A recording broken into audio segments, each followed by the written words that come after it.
Excitement is in the air as Beta Ray Bill performs above expectation. The card is doing very well currently, and in this video we're going to be discussing the top 5 best decks for Beta Ray Bill so far in Marvel Snap. It's still early days, but I gotta tell you, these decks are performing very well, and in fact we have one of them that is one of the highest win rate decks in Marvel Snap as a whole right now, and all of these stats have been determined and gathered from Untapped post-infinite, meaning there is no bot inflation at all, just pure winning. Beta Ray Bill is performing well. Let's get into the top 5 decks right now.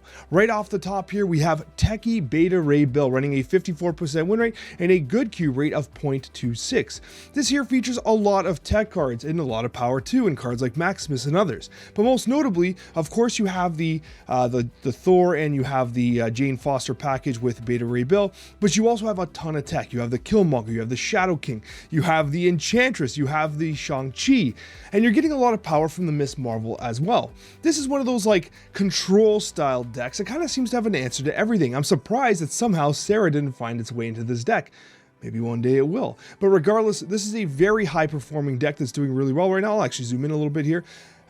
Really impressed with it. 54% win rate off the first few days of Beta Ray Bill is pretty impressive considering that the card was not expected to perform as well as it has. And then now we got Monkey Ray Bill, and this deck is a pretty interesting take on the Hit Monkey Beta Ray Bill style play. Most notably, it does not have Beast. You're seeing a lot of experimentation with Beast in these style of decks, but this one here, which is running a 55% win rate and a very strong Q rate of 0.32, does not use Beast at all. Instead, it's using Bishop, Mysterio, and I love the Valkyrie play as well. Valkyrie is phenomenal because remember, you can also hit a Mysterio clone with that Valkyrie, but Valkyrie is a fantastic tech piece that a lot of people aren't expecting, especially when you're playing cards like Wasp. Honestly, Wasp might be a huge surprise on turn 6 when played into a location and then Valkyried after, right? You can do it on turn 5. But you're getting a lot of value from this deck because you can also Valkyrie the Mjolnir and the Stormbreaker to generate additional value as well, depending on how you play them on turn 6. So I really like the way this deck plays out. You're often playing your Bishop Mysterio package on turn 5 and trying to surprise on turn 6 with the Valkyrie,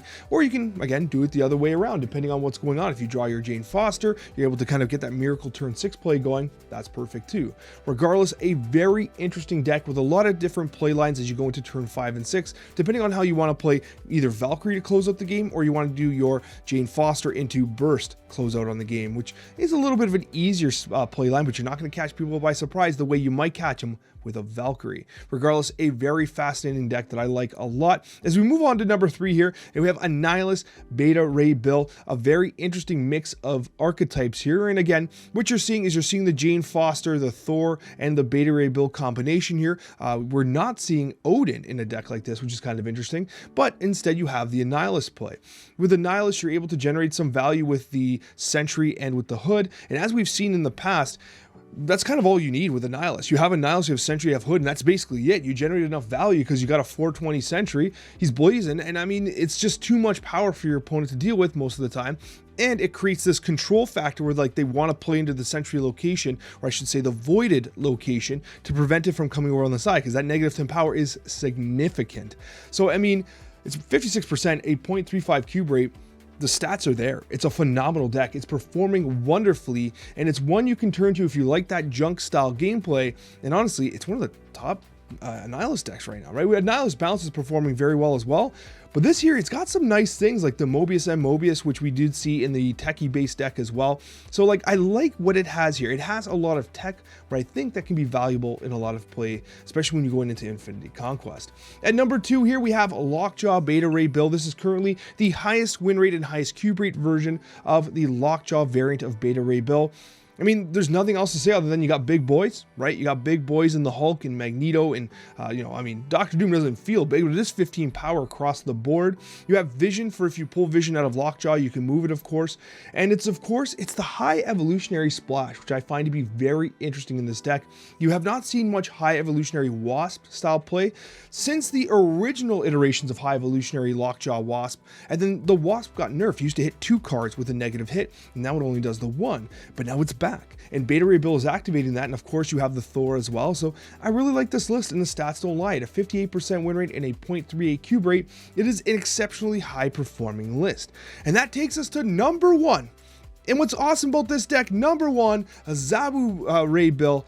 It's my deck! I created this deck in the first impressions video. Your boy's pretty hyped up here to see this. It's one of the highest win rate decks in Marvel Snap right now. It is the highest win rate Beta Ray Bill deck, and I'm so happy with it because we talked about it on the Snapchat. I was with Coccia and I said, hey, I can see potential in just not playing Lockjaw and going like Zabu 3, 4, 5, and then doing a play on 6, right? Like the curve was too perfect.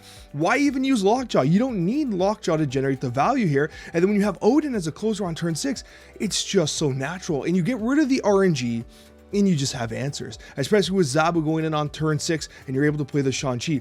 One of the reasons why I think this deck is performing as well as it is is because in mirror matches, you're putting Korgs, you're Korging them, you're rock siding them, you're hitting them with all these rocks, and they're trying to play Lockjaw. So it does really well in the Beta Ray Bill mirror match as the card gains popularity, which is one of the reasons why it's winning so often. So anyways, this deck here, I absolutely love it. It's heartwarming to see it performing as well as it is. And honestly, I just love it. I'm so happy that it's doing what it's doing because ultimately, every time a new card comes out, the most exciting part of it is deck building and experimenting, and it feels good to knock one out of the park every once in a while. Thank you guys so much for watching. Hit the like button if you'd like to support my content, and we'll see you in that next Marvel Snap video.